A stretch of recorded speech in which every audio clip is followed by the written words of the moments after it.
The Philippines has been registering remarkable economic growth recently.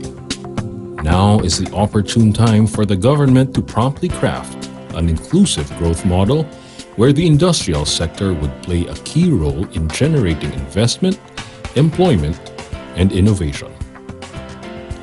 Before we move forward, let's take a look at our past and see what we can learn from it. Looking back at our economic performance, which is measured by GDP growth, what we observe is a boom-bust cycle growth due to the lack of investments. Why the lack of investments? Macro and political instabilities, weak infrastructure, governance issues such as corruption and smuggling, peso overvaluation, and the weak competitiveness of our industries are some of the major reasons. And all this contributed to the high cost of doing business, making the Philippines an unattractive place to invest. And I think I should also mention the absence of an adjustment strategy as the Philippines moved from a highly protectionist regime to a more open one. Given the lackluster performance of the country's manufacturing industry, the Philippines needs a comprehensive strategy to address pressing issues.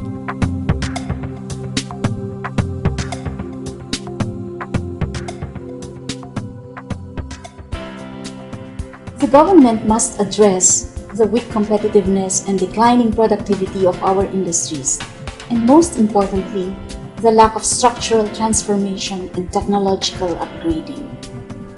A new industrial policy is needed to strengthen our manufacturing base and remove the binding constraints affecting industrial growth, such as absence of markets, lack of economies of scale, and cross-cutting issues such as weak infrastructure, high costs of power, transport, and smuggling. For SMEs, we need to address the lack of access to finance and technology and their inability to comply with product standards. With the Philippine government keen on making the Philippines competitive in the global community, industrial firms now look forward to the finalization of the comprehensive manufacturing industry roadmap that will enable manufacturing firms to upgrade, thrive, and become catalysts and engines for sustained and inclusive growth. Currently, the comprehensive manufacturing industry roadmap covers different sectors, which includes automotive and its backward linkages. But why is there a need to revitalize the automotive manufacturing industry? The automotive manufacturing industry is a key industry in the Philippine economy.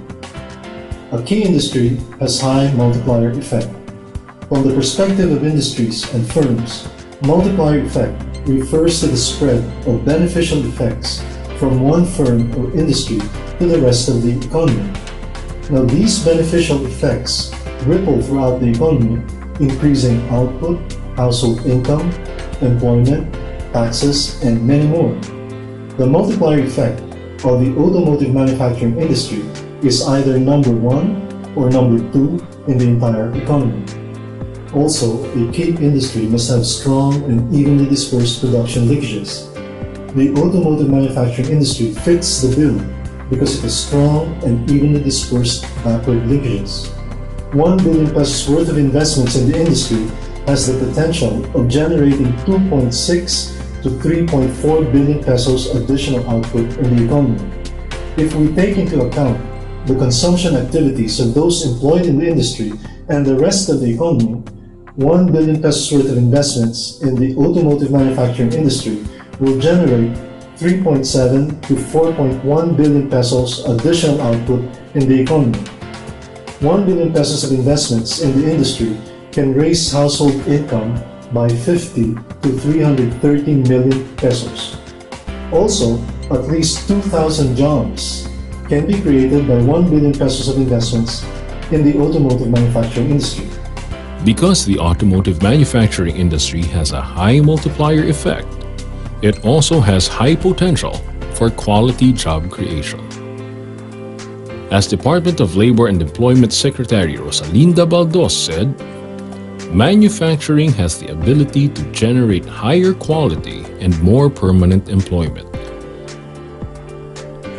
Likewise, Automotive manufacturing is necessary to ensure sustainable mobility. Moreover, the presence of auto and parts manufacturing facilities in the country has enabled various programs that contribute to local communities and the Philippine society. With the great potential that the automotive industry can contribute to the Philippine economy, it then becomes imperative that a conducive environment be created to harness this. Thus, the development of the Automotive Manufacturing Industry Roadmap was initiated. The major players like Toyota, Nissan, all others, they are producing cars in their own regional production network. Think about Thailand. It's a huge size of the accumulation of the production base, suppliers, agronomation there. From a regional perspective, the Philippines is still a small market, accounting for only 5% of total ASEAN auto market in 2012. The limited part supply base is also a primary weakness of the Philippine auto manufacturing industry. The Philippines has only 256 suppliers, while Thailand has over 2,000 and Indonesia has over 500. With fewer parts manufacturers supplying a limited number of parts, vehicle manufacturers are compelled to import their production requirements. Industry constraints have resulted to a decline in production cost competitiveness. The Philippines has higher manufacturing cost per unit, estimated at approximately $2,000 compared to other ASEAN auto production bases. Given the current scenario, how can the Philippine automotive manufacturing industry roadmap help the country become globally competitive? As you know, our factories in the Philippines, automotive factories here are much smaller than they are in Thailand and Indonesia at this point in time. Therefore, what we need to do is establish a roadmap that will say to the brand principals to come over and establish their expansion plans, not in Thailand and in Malaysia or Indonesia, but here for that next wave of expansion.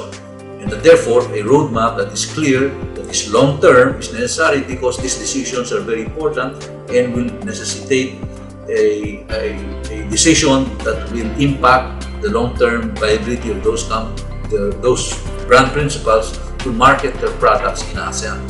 So it is not a simple decision that can be reversed once it's undertaken, and that therefore a roadmap is needed. In the short run, we need to strengthen the existing capacity of the auto industry through policies and programs aimed at exploiting economies of scale and learning by doing. In the medium term, as domestic capacities are reached, we want to see expansion and new investments, especially in the manufacture of more and bigger auto parts. The goal is to address supply chain gaps and strengthen backward linkages within the industry. In the long run, we want a globally competitive auto industry supported by strong parts and components. The DTI's initiative to develop the auto roadmap is very much appreciated by the industry, and it comes at an opportune time where CKD operations is under tremendous pressure. Under the roadmap, the fiscal support measures will improve the cost position of auto manufacturing companies. At the same time, complementary non-fiscal measures will help address other structural deficiencies affecting auto manufacturing. For a truly competitive auto manufacturing industry to flourish, there should be a strong and reliable local parts supply industry. Clearly, the growth of vehicle manufacturers and parts manufacturers are interdependent. Therefore, any fiscal support to automotive manufacturing will always have a positive impact on parts makers, whether direct or indirect. Local parts manufacturing operation is always vital to the success of an automotive industry because of logistic and short-time delivery. We hope the government would make a program that would encourage production of large stamp body parts and large parts using plastic injection molding. This will drastically reduce the logistic cost. New investments are needed to produce new varying automotive products for high technology functions, to put up testing facilities, to put up skills training and certification programs, to conduct research and engineering studies, and most especially to create material industries to be able to generate abundant inputs to local manufacturing. Industry stakeholders are looking forward that with the new auto manufacturing policy in place, the Philippines can truly become an active global player and further contribute to the country's progress. We are urgently appealing to our government to finally come out with a national industrial plan wherein the automotive industry will be playing a major role, immediately address the high cost of doing business so that the investors will naturally come in, and provide the necessary support and incentives much needed by industries for us to be able to generate more employment. The passage, the implementation of the auto industry, the roadmap should be released, and we believe the government through the DTI has a big role on that. The auto industry is highly regionalized. Automotive companies will develop the most strategic production and supply structure before the implementation of the ASEAN Economic Community in 2015. We believe that the next wave of auto manufacturing investments is about to start.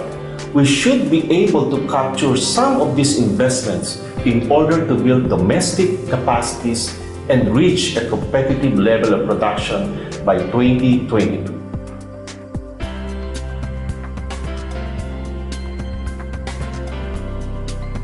The manufacturing economic zones in Calabar Zone are ideal investment destinations for automotive manufacturing.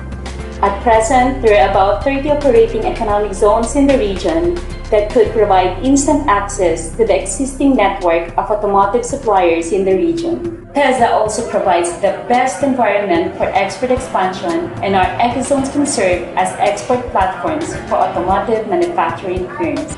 The City Government of Santa Rosa approved the Resolution Number 117-2013 expressing support to the development of a national automotive policy, calling on the Calabar Zone Regional Development Council to develop local policies in support of the development initiatives of the national government and committing towards bridging local, regional, and national efforts to accelerate the development of the automotive and automotive parts manufacturing. As Congressman for the OFWs, is that there would be less OFWs out in the world.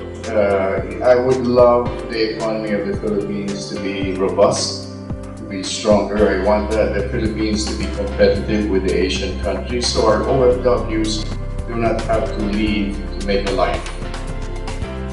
I recognize with support the actions of the Department of Trade and Industry on their Industry Roadmaps project. Truly, a presidential executive order can hasten the introduction of development measures. It will serve as a temporary measure to bridge the competitiveness issues the industry is currently facing.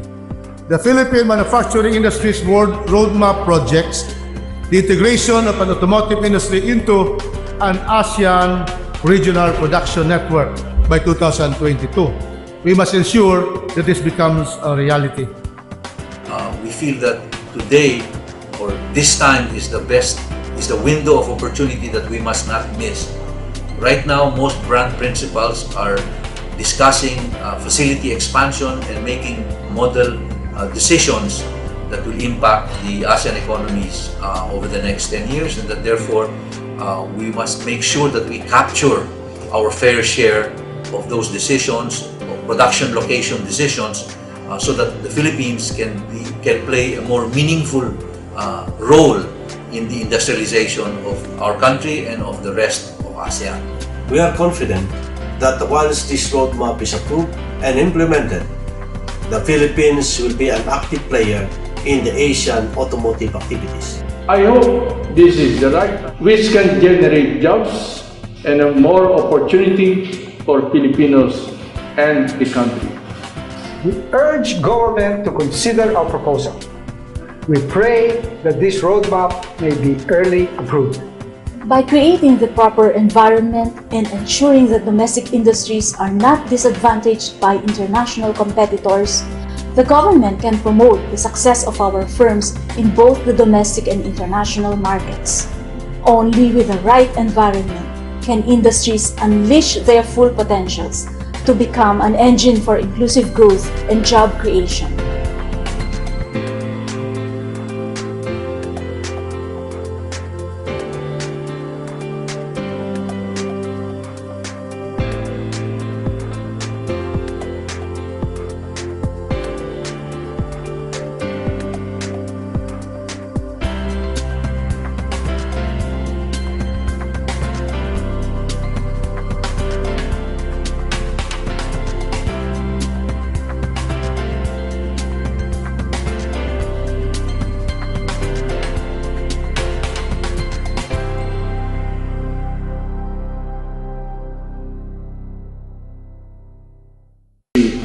Which can generate jobs and more opportunity for Filipinos and the country.